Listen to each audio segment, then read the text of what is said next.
I completed the challenge. That was the problem. I stayed away for 24 hours. No calls, no texts, no visits. Thought I had won. But when I walked into that hospital room, I lost everything. She was the love of my life. We met in a cafe in Victoria Island. She almost fell and I caught her. Instead of feeling embarrassed, she laughed. That laugh was warm and confident. It stayed in my mind long after that day. From that moment we became close. Evening walks on Lecky Bridge, holding hands while the sun went down and the lagoon reflected the orange sky. Late-night phone calls that lasted for hours because neither of us wanted to say goodbye. Long drives through the city with soft music playing, talking about dreams that felt so real. Quiet dinners with city lights around us. We talked about marriage, about children, about building a home together in Lagos.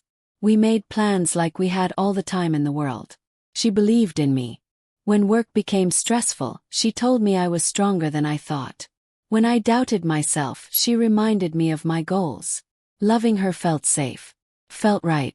Then she got sick. Cancer. First we tried to stay positive. We said we would fight it. We trusted the doctors. But the truth slowly became clear. It was terminal. I watched her body grow weaker in that hospital bed. Her cheeks became thinner.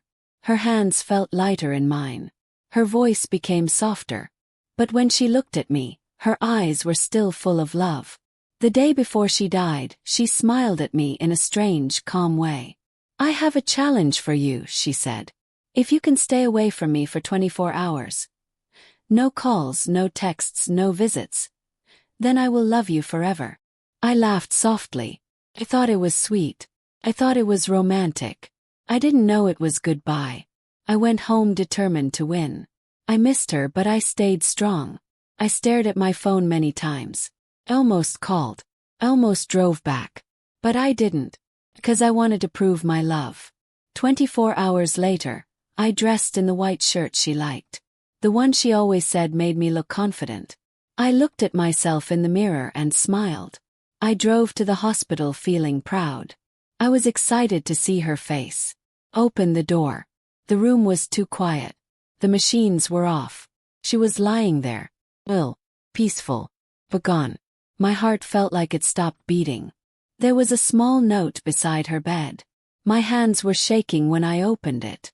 "You did it, babe. Now do it every day. I love you." That was when everything made sense. She knew she was going to die. And instead of letting me watch her last breath, she made me practice living without her before she left. I fell to my knees beside her bed. I cried like I have never cried before. Outside, Lagos was still alive.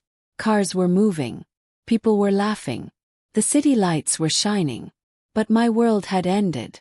I completed the challenge. And now, I have been completing it every single day since. Living without her. And loving her.